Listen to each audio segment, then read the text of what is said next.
What the city is talking about. The news that impacts you. Welcome to the Montreal Now Podcast. David, I believe, is on the line, right? David Heurtel, who joins us typically on, I guess it's on Monday afternoons. David, thank you for being here today. Great to be with you. Check your bingo card. When did you have Premier Legault stepping down? Well, in my mind, he was going to step down at the beginning of this year. I thought his play, and we had talked about this, he had one last Hail Mary, which was the fall, the entire fall game plan, starting with the cabinet shuffle, the inaugural speech, his war against the doctors, his war against unions, a new Quebec constitution, going full throttle right against immigrants, playing the identity politics card. And the thing is that the polling at the end of all this didn't even show an uptick. It actually showed a downtick. He is more unpopular today than he was in August. Yeah. And so he was heading for complete obliteration. There is not one single poll that actually gave him any chance of even winning 5 seats in the October 5th election. So I think ultimately it was a battle between him and his ego, and finally rationality ultimately won out. They often say, David, in politics, you've heard leaders say, we don't pay attention to polls. We don't pay attention. We know that's a lie, but that's what they say anyway. But with respect to polls, they've gone from bad to worse. And then we had one come out yesterday, or I guess today, the Palace data poll, right?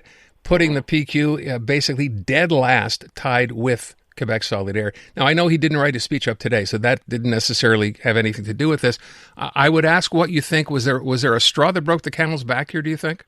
Well, I mean, let's face it. I don't think it was the Palace poll that did it. I think the decision was made in the last few days.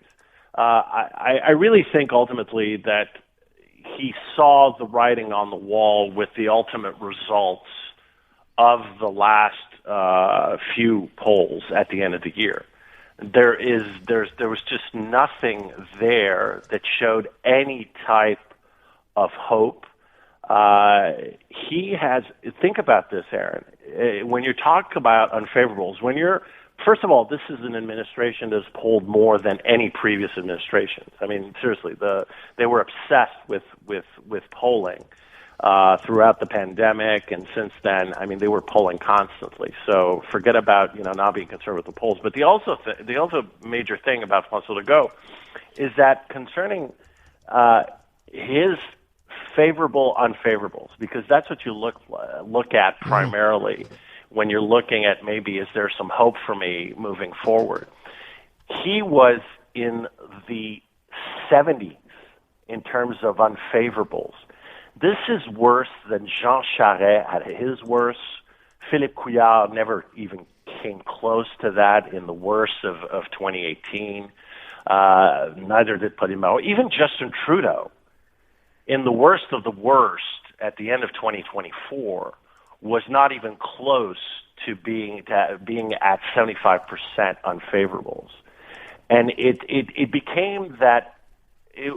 got to a point that François Legault was actually doing worse in the polling than the CAQ. And so it was personal. Quebecers were done with François Legault. They may not be necessarily done with the CAQ. We'll see. But they are done with François Legault as their premier and with him being Involved in active politics. Well, so let's talk about the future. And I realize it's early. This only happened today. François Legault was the CAQ. His party. He founded it. He steered it. Now he's gone. Do you basically have a rudderless ship here now? Well, first of all, it's not like this party was gearing up for a leadership race. I mean, first of all, just the rules, just the basic, there's nothing. And the party itself, as you said, I mean, François Legault founded this party in his living room with 4 or 5 other guys. And the idea now is that we're looking at maybe this could take up to 6 months just gearing up. And who's going to stay within the party? I mean, and François Legault mentioned two people in the organization in his speech, Martin Koskinen, his chief of staff, and Brigitte Legault, who is the organizer in the party, who's been with him since basically the beginning. Now, will Brigitte Legault, who organized the last two election campaigns, will she stick around for a leadership campaign and a third campaign? That's a big question, because you're going to need people to organize this leadership campaign. This is not a party that has a lot of members, a lot of grassroots. And so it's going to be very interesting to see. But I think now the Premier Legault, is going to be thinking about legacy. He mentioned Churchill Falls. The big Churchill Falls deals with Newfoundland and Labrador is not set. You know, this new conservative government in Newfoundland and Labrador is reopening the deal that was set with the previous Liberal government. So that's going to have to be a big piece of his legacy shopping. And he's going to most definitely going to want to have a say in who succeeds him. And so that's going to be interesting to follow as well. So I read you the statement, and as I said, these are the kinds of things you'd expect to hear from other political leaders today. Yeah. So to whose advantage, if I can use that sort of frame, does this play into best? I mean, the PQ is still ahead in the polls. What does this do to them? How does this change what they do going forward, do you think? Well, for the PQ, it's an opportunity to actually, depending on who the CAQ chooses. Remember, the CAQ, they have former sovereignists, like, for example, a Simon Jolin Barrette or a Bernard Drainville as a potential leadership candidate. But they have also federalists, Geneviève Guilbeault and Sonia Lebel. Also, I should say Christine Fréchette, who's a former sovereignist. Remember, right. She was a Jean-François Lisée staffer when he was a PQ minister. So if you have like a former openly sovereignist leader, former sovereignist leader of the CAQ, that keeps those votes in the CAQ. That prevents those former PQ voters from maybe crossing over, the people that are still with the CAQ. But imagine if you had a federalist leader like a Geneviève Guilbeault or a Sonia Lebel. That could actually mean an opportunity for the PQ to try to peel away those final former sovereignist votes and bring them back to the PQ. And what about if you take into account, we've been talking, of course, about Charles Milliard. That's really been the big provincial story. Good day for him today? Huge day. This is massive because I don't know if you noticed, when François Legault was, and I think we did talk about this, when François Legault did, when François Legault saw the Pablo Rodriguez problems and did his year-end interviews, even before Pablo resigned, but he picked it up a notch after Pablo resigned. His main message was, if you want to prevent a referendum, vote for me. I'm going to be the one that's going to be able to prevent a referendum. Because remember, still to this day, all the same polls that show Paul Saint-Pierre Plamondon and the PQ leading are polls saying that around 60% of Quebecers, that includes a majority of Francophones, do not want a referendum. Right. And 65% are against independence. So with François Legault off the board, this is an opportunity now for Charles Milliard and the Liberals to firmly establish themselves as the only credible option on two fronts. One, affordability, the economy, and two, no referendum. So I think this is a huge day for Charles Milliard, but he's going to have to move. He can't be reactive. He's going to have to be proactive right away. He does not have time to take it slow and just do a normal leadership race if there is one. David Heurtel, former Quebec Liberal cabinet minister, his analysis on the news from earlier today. You know, you may have missed the news. You might have been at work all day. François Legault, 11 o'clock this morning, press conference announcing he is resigning, stepping down as leader of the CAQ and basically as premier as well, but he will stay on until such time as there was someone announced to replace him. David, if you were going to be a betting man, for example, one person, who is that person to replace him? Who do you think? I think right now, today, I put my money on Christine Fréchette. All right. You duly noted. Start a little pool here for who's going to be next. Bringing you the breaking news and the people making it. Montreal Now with Aaron Rand. CJAD 800. If you're one of those people in the city who has used Uber and didn't realize that there was a competitor in town, it's been there now for a little while, called Lyft, you might be really interested to see what Harry North, Montreal Gazette reporter, has done to try and figure out if there's a better way, a cheaper way, a more efficient way to get around if you use either of these two services. And he's on the line right now. Harry, thanks for being here today. And I started, we were just talking a second ago off air, and I said, what a plum assignment. You know, you went through how many? 100 different options here trying to use both? Yes, that's right. So thank you so much for having me on the air. So I was walking in Montreal one day, and I normally use Uber, and I noticed a cab pulled up beside me with a pink Lyft sign, and that got me thinking, there's another option out here. And it crossed my mind that they expanded last summer. So I started comparing, and over a week, as you said, I compared 100 routes. Some of them were rides I actually took, and some of them were hypothetical ones that I sort of plugged into the app at the same time. And it blew my mind, honestly. On average, you could save 11% each time you check. All right, so let's break this down, because first of all, you know, when you talk about checking, the impression I have, certainly after having read what you wrote, is most people don't, even if you knew Lyft was here as a competitor to Uber, most people don't bother checking, right? Yeah. So there's been some research about this across North America, and a study in New York found that only 16% of the time people compare the apps. And that, you know, you can't take apple for apple, but I certainly didn't compare before. Most people I know who use ride-hailing services like Uber and Lyft didn't compare. So I think it's fair to say most people either don't know, or they just get used to one of the two apps, most likely Uber. Because it's been around longer. You also mentioned in the 100 trips that you went ahead and checked, Lyft was cheaper about 8 times out of 10. So that's pretty significant.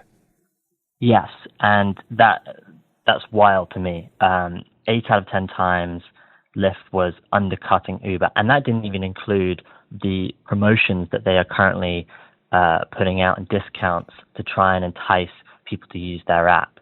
And part of the reason for this is, you know, like we said, they already arrived in Montreal last summer, so they're really trying to penetrate the market and grab Uber's market share. And the way they do that is, well, one of the ways they do that is discounts, promotions for riders and drivers to get them using the service. So how would it work? Like, let's say, for example, you mentioned one that you were going to go from the Plateau, I guess, downtown. It was $13 on Uber. It was only $10 on Lyft. So maybe that not that significant, but depending on where you're going, can add up to a significant amount of money. Is the idea to check once on Uber and then immediately check on Lyft, or is there a method to the madness?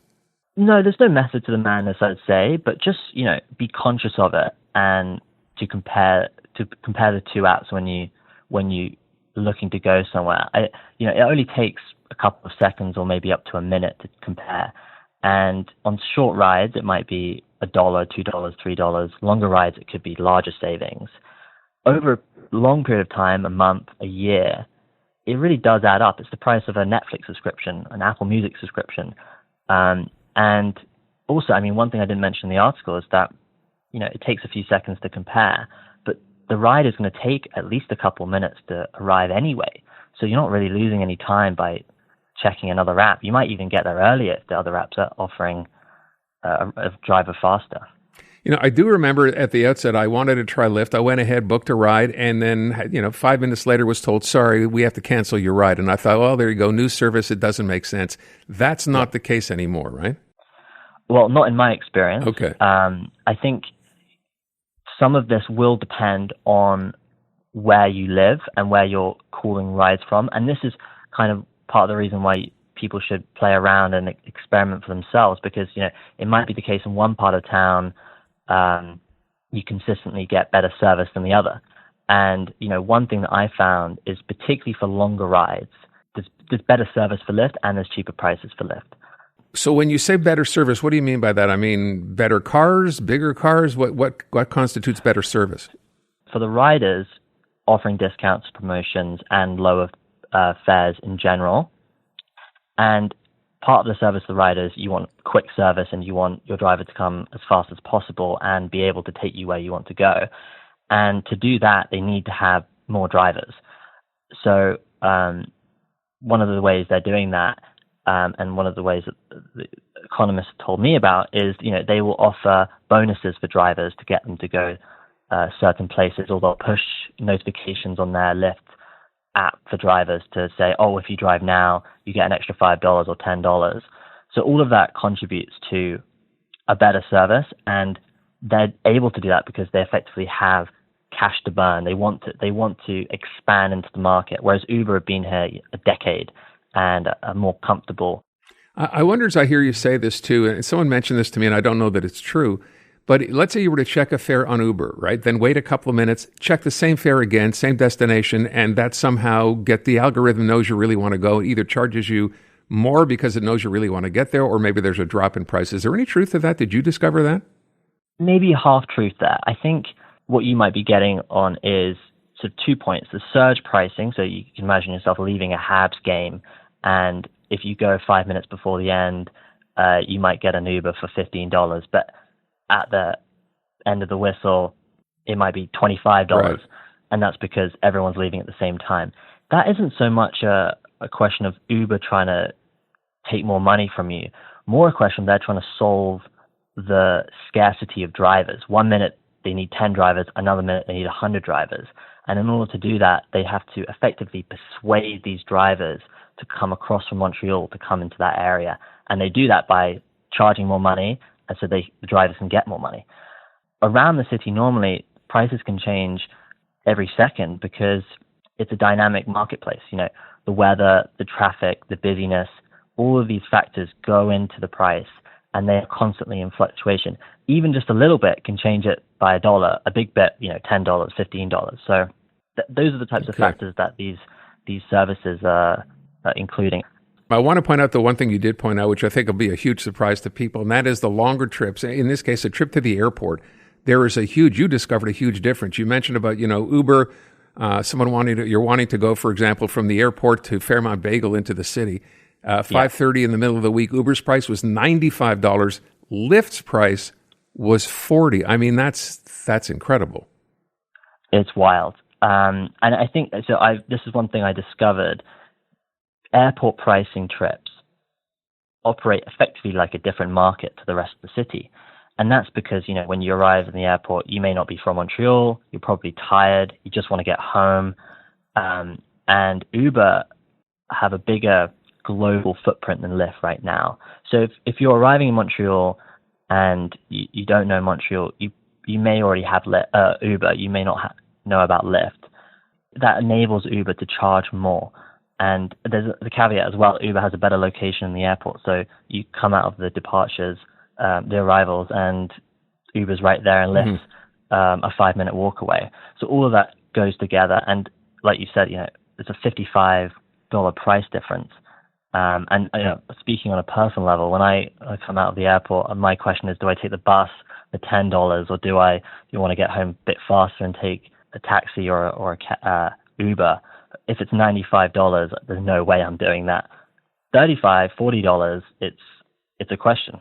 It's a fascinating piece, and obviously, a lot of research that you put into this, so congratulations to you. And I think at the end of all this, I guess maybe the message is, before you commit one or the other, check. It takes an extra, as you said, 30 seconds or a minute, but it could save you a considerable amount of money. Absolutely. Harry, thank you so much. Really appreciate your time. Thank you so much. You bet. Take good care. Bye-bye. Canadian women are looking for more out of themselves, their businesses, their elected leaders, and the world around them. And that's why we're thrilled to introduce the Honest Talk podcast. I'm Jennifer Stewart. And I'm Catherine Clark. And in this podcast, we interview Canada's most inspiring women. Entrepreneurs, artists, athletes, politicians, and newsmakers, all at different stages of their journey. So if you're looking to connect, then we hope you'll join us. Listen to the Honest Talk podcast on iHeartRadio or wherever you listen to your podcasts. The very latest news, reported and discussed. Welcome back to Montreal Now on CJAD 800. You may have seen earlier in the week or last week, I guess, the United States deciding to come out with some new information. One was the food pyramid, as we call it, right, where they've kind of inverted it and put meat and cheese and fats at the top. And then one of the other issues concerned alcohol consumption, which I'm going to get to in just a minute. But I want to start with the story that actually broke just the other day.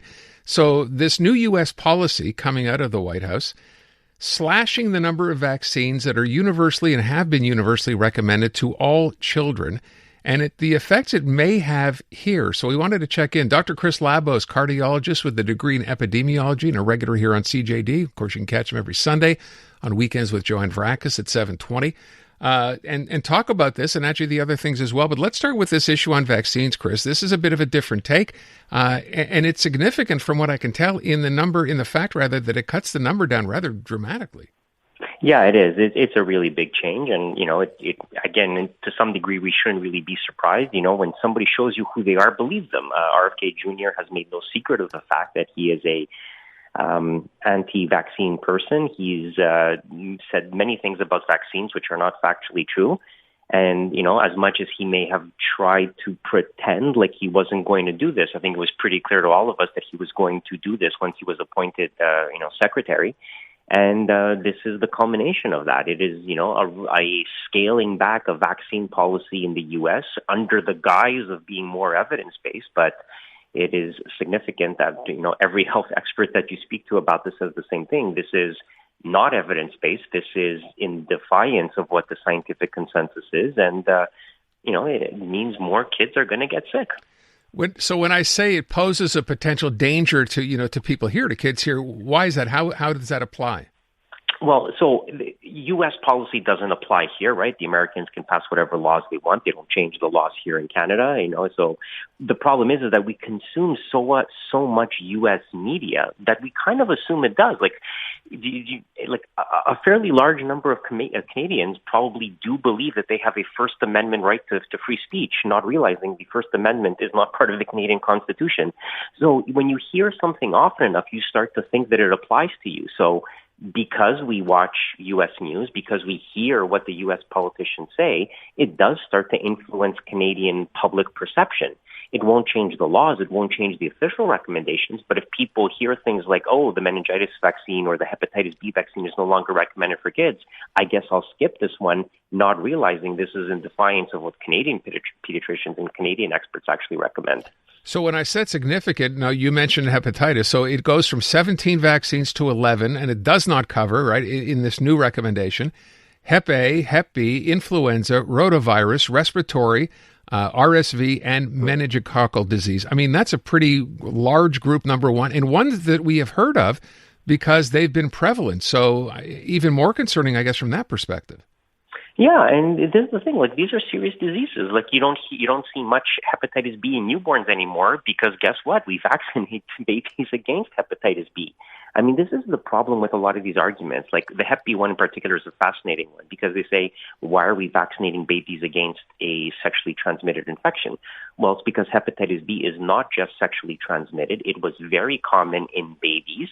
But once you start vaccinating them, well, all of a sudden it disappears in babies and you still see cases of hepatitis B, but not in this newborn population. So I think it really does reflect the unfortunate reality of vaccines is that they become victims of their own success. They are sometimes so successful at eliminating a disease, people think they are no longer necessary. And of course, once you stop them, diseases have a resurgence. So we're going to see that now again. And I guess with respect to why, when I asked you about Canada and why we should be concerned here, obviously if people travel from there to here, these things are, you can get one of these by someone having the disease already and spreading it. Yeah, absolutely. I mean, we saw that with measles, right? I mean, most measles cases were travel-related up until this year when it just took hold and started spreading domestically, which is why we lost our measles elimination status in this country. We forget that, we can control something in Canada, but the virus is still spreading globally, and that becomes a problem when you start to travel, when you have people coming here, and when you have pockets of unvaccinated populations. I mentioned, and I'm going to play the clip from Dr. Oz in a second here. I talked about some of the changes that came out. You obviously saw the food pyramid, the change in that, where you have meat, fat, cheese at the top. Just curious, your reaction to that? Anything, that you said, wow, how are they doing this, or is it not that big a change?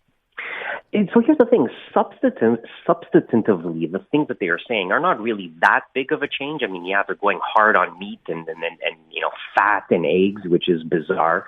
But it's just the language that they use. Like one of their summary documents was like, "We are getting rid of the leftist ideology of past administrations," and it's like, yikes! You didn't used to hear that stuff in scientific documents. I mean, to start accusing people of like leftist propaganda is a bit much.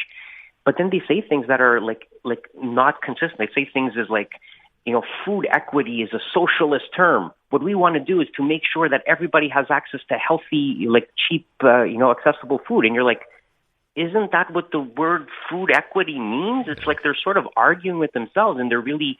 This is a very political document. This is a very, very political document. It has, I mean, it's a scientific document, but it's clearly being weaponized for political purposes. And so, I mean, fundamentally, the changes are not that big. But if anybody thought that they should go out and eat more red meat and more fat and more bacon, that's maybe not the healthiest food choices to be making right now. I guess the only thing we can take from it is the fact they're still, telling you processed foods, try to stay away from those, as few as you can eat, and sugar and salt are still the enemies. Yeah, I mean, here's the thing. Some of the stuff that they say is not wrong. I mean, it's kind of self-evident, like, processed food is bad. Well, I mean, that's, it's not exactly breaking news, right? I mean, yeah, it's the first time it's been put in the, official recommendations, because I guess with previous recommendations, they assumed it was so obvious you didn't have to include it. So they are putting things in there that are valid, but they're not exactly groundbreaking, but they're sort of portraying them as groundbreaking, as if, people were telling you to go out and eat hot dogs. No, nobody was telling you to go out and eat hot dogs. And that's the inconsistency. Like, they're against processed foods, but they go out and tell people, eat more meat. Well, when you tell the American public, go out and eat more meat, and you say things like bacon. Well, bacon is a processed food, so it's like, pick a lane here. Are you against processed foods? Are you for processed foods? It's like they almost have this knee-jerk reaction. All right, last thing, and I want to get to this. I played the clip, I think this was last week. For people who haven't heard it, one of the issues that came up is alcohol consumption. And I guess what you're going to hear now is the U.S. shifting away from counting the number of drinks, which is what we've been told now for a while, to basically moderation in general. Here's Dr. Oz making that announcement last week. So alcohol is a social lubricant that brings people together. In the best case scenario, I don't think you should drink alcohol, but it does allow people an excuse to bond and socialize, and there's probably nothing healthier than having a good time with friends in a safe way. If you look at the blue zones, for example, around the world where people live the longest, alcohol is sometimes part of their diet. Again, small amounts, taken very judiciously, and usually in a celebratory fashion. So there is alcohol on these dietary guidelines, but the implication is don't have it for breakfast. Okay. Other than don't have it for breakfast, I'd never heard alcohol discussed when referring to blue zones and longevity. You? Yeah. I mean, so here's the thing. The blue zone things is probably a statistical artifact and not true. I mean, a lot of this was insurance fraud. So a lot of people, for people who don't know, the blue zones were these places in Greece, Italy, Spain, where people lived to 100, and they said, oh, it's because of this, it's because of this. I think a lot of people fail to recognize, because of the bureaucratic inefficiency of some of these countries, to be delicate, a lot of these people died, but they never recorded a death certificate, and their relatives kept collecting their pensions, which is very, very common. Yeah, so when people have gone back and looked at this, a lot of the blue zone stuff was probably the consequence of pension fraud more than anything else. So setting that aside, is alcohol going to help you live longer? Probably not in the grand scheme of things. It is not good for you. It has a lot of sugar in it, and probably best to stay away from it, especially at breakfast time. But we could all afford to drink a little bit less alcohol, to be sure. All right, fair enough. Chris, thank you. I appreciate it. Because you don't want to miss a thing. Montreal Now on CJAD 800. Chris Dimakos. Chris, let's talk about a couple of things. We had job numbers come out this week for Canada, adding only about 8,000 jobs, which is not good. It also sent our unemployment rate ticked up to 6.8%. So in the context of this, we're finding a couple of things. Number one, it's obvious wages are not keeping up with the cost of living in Canada, which is something we've known now for a while. But it brings up the question of, you're in a job, you're not making the kind of money you want to make, you want to start perhaps looking for another job. There are some things to take into account here. Number one, you wrote the question, do you have to inform your employer you're looking for another job? I would have thought that would be the last thing you want to do. Right. So legally speaking, there are two things here. Is it legal? Like, can your employer actually decide that they're going to discipline, or you're going to suffer any type of disciplinary measure because you've been looking for another job? And the answer to that question, many people are surprised to know, you have the right to go to interviews. You have the right to send your CVs out. You have the right to talk about new employment. That's a legal right that you have. You don't have to, you don't have to worry about being disciplined or being, thrown out or terminated because you look for a job. But there are limits into what you can do depending on the type of contract you have. So sometimes you have confidential information, and sometimes you have obligations with regards to who your clients are, what you're doing, what type of information you have at work. And you have to be very careful not to violate those obligations. So whenever you're looking for another job, it's within your right to do so. Just want to make sure that in those interviews, in those discussions, especially if it's with a competitor, that you don't cross that line and provide any information that can get you in trouble later on. But to answer your question, legally speaking, you do not have to inform your employer. And even if they find out, you cannot suffer any type of consequence to your employment because you're looking for another job. In fact, I don't know if you saw the study there, 1 in 3 Canadians, which is, I think, a record number, are looking for a new job this year in 2026. Yeah. They want to change, right? They want to change. So it happens a lot. It's going to happen even more this year. But there's no question that you just want to make sure that in doing so, you don't cross any lines. Okay, well, let's talk about that, though, because this idea of, looking for a job, you're in one field and maybe there's another company in the same field. They happen to be a competitor. When do you know you've crossed that line? And is that something you would have signed in your employment agreement to begin with, so you know what you can and can't say? Yes, again, great question. So, yes, it's something that you often do sign in your employment agreement. You have obligations to not compete. You have obligations to not solicit, and even to keep your information confidential. But those also appear even if you don't have a written contract within our law here in Quebec and our civil code. So there are obligations. If you are going to be meeting with competitors, and it's usually the first place that people look, looking for more money, looking for better benefits. The competitor, when they have you in their office and they're talking to you about potentially hiring you, a lot of them are extremely excited about the prospect of having access to how their competitors are working and who they're speaking with and what their pricing is. So it's very important that you understand that when you're in that chair, you're still a member and an employee of your incumbent, of the people you work for. And those are things that you shouldn't be discussing. You can discuss how great you are, some of the tactics that you use, but you do not want to disclose anything that belongs to the company, your current employer, because again, that's when things can get sticky. And even if you end up going to the competitor eventually, if it comes out that you did share some of that information, you can be looking at lawsuits after the fact that you've switched jobs, and that's something you don't want to have happen. So that's interesting, that part about after the fact, if you end up taking that job, right, with that competitor, same field or whatever else, and then, as you just said, it's discovered you did share that information, even though you're not working for that company anymore, you can be held liable? Absolutely.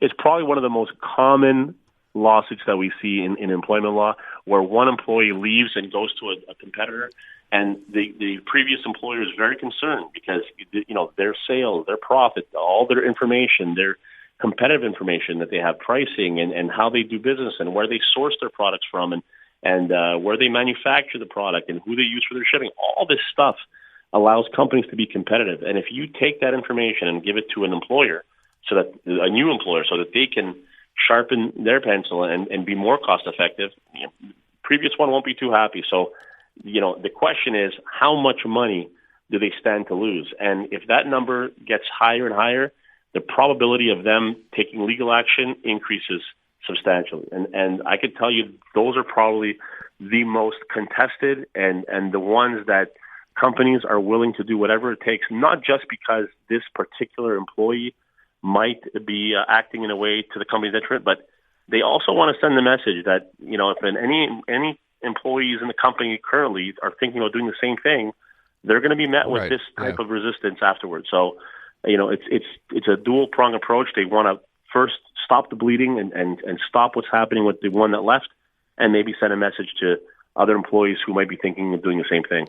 So with respect, and I didn't think this was a valid question, but then again, you're asking it, can your current employer restrict you from taking a new job with a competitor? Now, the idea about, taking secrets over, if you haven't given any indication that you're going to share anything, they can't keep you from taking a job somewhere else just because it's a competitor, right?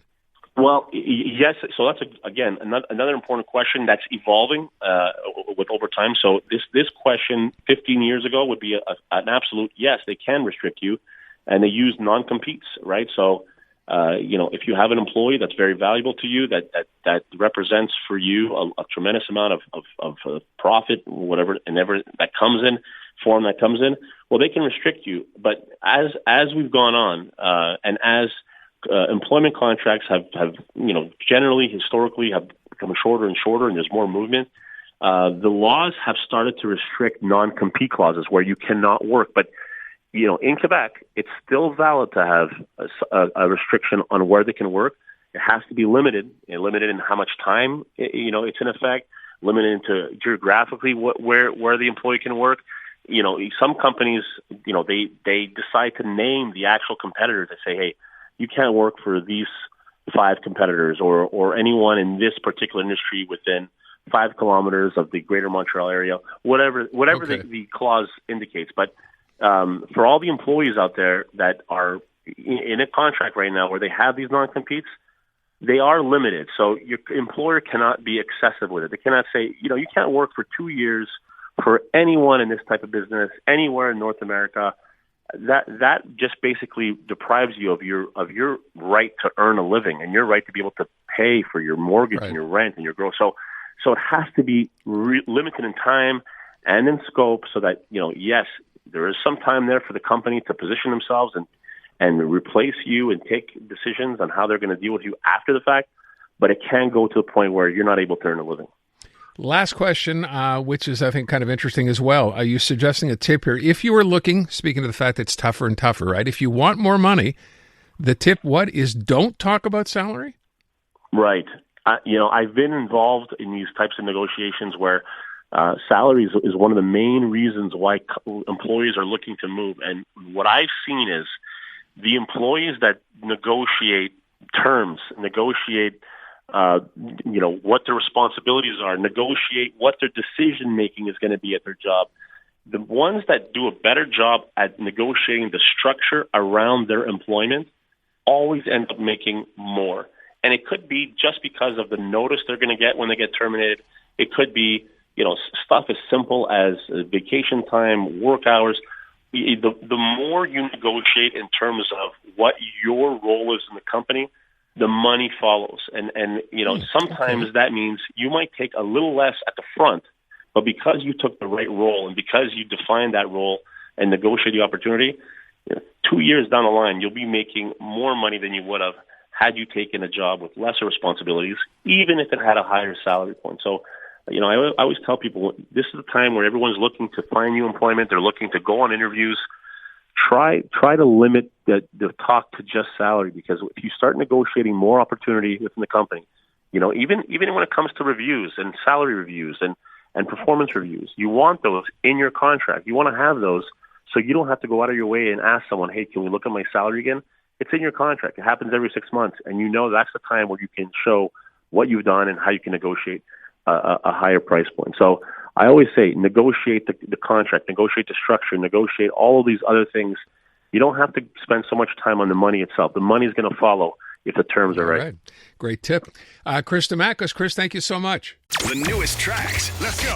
New music. And the next big thing. Always on the new music first. Your first place to hear it all. 'Cause you gon' like it, love it, wanna play it twice. Playing now. iHeart New Music. Your digital station for brand new drops, fresh finds, and tomorrow's bangers. I think we need something new. Discover iHeart New Music. Always fresh, always first. Stream now on the free iHeartRadio app. Bringing you the breaking news and the people making it. Montreal Now with Aaron Rand. CJAD 800. It has been quite a tumultuous few days at the White House, and I think for all of us sitting and watching what's been going on since, of course, the U.S., I don't know what we call it, invaded Venezuela and removed its president, Nicolas Maduro. Look, it started during the first weekend of January, and it's still being talked about now because this is very much an operation, if you will, in progress. John Bolton is Donald Trump's national security advisor, at least he was in the first administration, and wrote a piece, it's actually in today's New York Times, commenting on the Venezuela situation with the headline, Donald Trump has put himself in a box. John Bolton is on the line. Mr. Bolton, thanks very much for your time. Let me begin by the first sentence in your article today, which says, you didn't invent the phrase regime change, but you know it when you see it, and what's happening right now in Venezuela is not regime change. If it's not, what is it? Well, that's a very good question, and I'm not sure Donald Trump knows himself. I think it was the right thing to do to remove Maduro, no question about that. That was our policy back in 2018 and 2019 after Maduro stole the 2018 election. It was supported by almost every country in this hemisphere. Most of the countries of Europe recognized Juan Guaido, the interim president, as the legitimate government. Meaning that replacing Maduro is not replacing a real government, but a gang of usurpers. And Maduro 6 years later in 2024, true to form, stole that election, which outside observers thought was won by Edmundo Gonzalez, the surrogate candidate for the leader of the opposition, Maria Corina Machado, that a Maduro court had ruled couldn't run. So I think she's the leader of the legitimate government, and Maduro is still a usurper. So getting rid of the regime, I think, continues to be fully justified. The problem is the regime is still in place, minus Maduro, obviously, but it's still the same gang of thugs who have been running Venezuela really since Hugo Chavez took over almost 30 years ago. And that is a real problem, not just for the people of Venezuela, although it certainly is there, but for any idea that you're going to have a rule of law government in Venezuela that will be attractive to foreign investment. So everything Trump has talked about all these oil deals and whatnot, require considerable foreign investment, maybe by American oil companies, maybe by others. And the CEO of Exxon basically said on Friday that given conditions in the country, it's uninvestable right now. So you need a government that outsiders are going to have confidence in, not the same old gang. To that point, then, you also describe it as a make-it-up-as-you-go plan, despite the fact they pulled it off and it was quite a military operation. You end up trying to wonder, and I don't think you have to be a big foreign affairs, sort of analyst here. If you're forcing out the president, why would you leave the vice president of that same party in charge? I mean, I don't think a lot of people understand that. What is the ultimate objective there? Well, I'm part of that crowd. I don't understand it either. And as we were snatching Maduro, that was the time to go after the rest of them. I don't think it's lost forever. I think we can still recover. I think Trump, with our military still in the Caribbean, should tell Delcy Rodriguez, the vice president, Vladimir Padrino, the defense minister, and many others, you've got 30 days to go into exile in Cuba. You're welcome to go earlier, but you're leaving in 30 days. Start packing. Okay. What is the likelihood of that happening? And given, we were talking about Donald Trump, Marco Rubio had a bit of a clear idea of what was going on. Donald Trump said, we're going to run this country without giving an idea of how or how long that might take. Same page as Marco Rubio or not? No, I don't think so. Rubio tried to walk that back, but without too much success. I think the opposition, the 70% of the people of Venezuela who voted for the opposition, the Venezuelan, the Cuban American communities in Florida, thought that the idea here was really regime change, and the argument that somehow we need stability is a valid argument. But you get stability after the transition. You don't have stability, then transition. The risk of stability is the regime providing the stability, the military and the motorcycle thugs known as colectivos in Venezuela, they'll be plenty stable. And once they're able to reestablish their control, they're not going to give it up voluntarily. We've got them where we want them still right now. But now's the time to tell them that their days are numbered. What about the idea, as you mentioned, of Maria Corina Machado? So, the actual winner of that election, who's been in exile, who's now back, meeting with Donald Trump. Is this a matter saying to her, look, you're our person, you should head this government, and trying to make a change that way? Or is that not likely to happen? Well, I hope that is the conversation they have. And the sooner they have it, the better. It's with the turmoil going on in Iran, Trump has just tweeted within the past couple of hours to the opposition there, hang on, help is on the way. Yeah.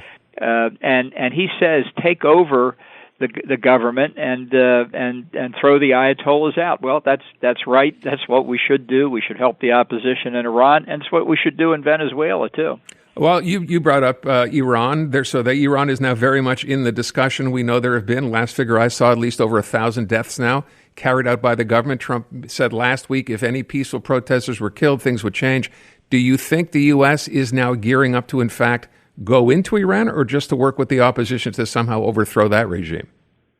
Well, I don't think that this is a question of boots on the ground for the United States in either case. I certainly hope that kinetic force is used against the regime in Tehran. I think it would show the opposition tangibly that we're with them, that we're trying to help them, but it's not something that we want a long-term presence in. We don't want a long-term presence in either country. On a broader scale, you're a former national security advisor. What would it do geopolitically if that was in fact to happen, with the U.S. sort of leading the charge, if you will? Well, I think there's nothing like success, and I think the grabbing of Maduro showed what our capabilities are. I think they ought to recognize that in Beijing and Moscow and take due note of it. The point here is the two regimes, and there are others, but let's just take these two, have been threats to the United States, threats to our friends and neighbors, threats to international peace and security for decades. And it's the elimination of the regime is going to eliminate the threat. I think you'd have very different governments in place that would make everybody in their respective regions safer. It would deny Russia and China of two of their quasi-satellite relationships, and I think make the whole world a safer place. Well, let me just expand on that then. One country that's not a threat or territory is Greenland. What do you think the president's situation here is with respect to why he feels it's so important to go ahead and grab or annex or buy Greenland? Well, look, I think that there's a legitimate U.S. national security interest in Greenland. I looked at this. I had the staff of the National Security Council look at it in 2019 when Trump first raised it.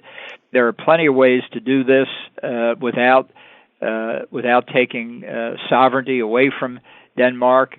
And I think that if we could get this discussion in a quiet room somewhere, we'd actually find a solution that everybody, including Canada and every other member of the NATO alliance, would find important to protect against threats that the Chinese and Russians are posing because of the melting polar ice cap. So this is something where it's actually, I think, a fairly easy problem to solve. I mean, there's a lot of implementation, but I think agreement could be reached fairly quickly. And I'm very worried about the damage that Trump is doing within the NATO alliance and with our bilateral relations with every member of the NATO alliance by this kind of talk. All right. I said we would leave it at that. I did want to just ask one last question. With respect to, if I go back to Venezuela, of course, the other issue has been, what about all those other countries in Latin America, for example, right? We have Colombia, you have Honduras, a president who actually was pardoned by Donald Trump. What's the policy do you see going forward? What is the plan, do you think, for the rest of those countries, and Cuba being perhaps the one most closest? Well, there is no plan. There is no policy. Trump doesn't do strategy. That's why I said it's make it up as you go along. I think the regime in Cuba, though, would be threatened by the loss of the subsidized oil it's been getting from Venezuela for almost 3 decades now. And I think the people in Cuba see that. I think it's probably true in Nicaragua as well. We may be rid of the Ortega regime there as Cuba falls. So I think the people of all 3 countries would be better off, and so would the rest of the hemisphere. Mr. Bolton, I always appreciate your time. I want to thank you so much. Well, thanks for having me. This has been the Montreal Now Podcast. Listen live on your radio weekday afternoons from 2 to 6 on CJAD 800 or through the iHeartRadio app. I'm Luke Wilson. Join me each week for Film Never Lies. We're going in depth on football and a lot more. We'll pull back the curtain on life in the pros and dive deeper into the stories making the headlines. No hot takes, no lazy narratives, just real honest conversations. You can watch or listen to Film Never Lies on all the TSN platforms and iHeartRadio app.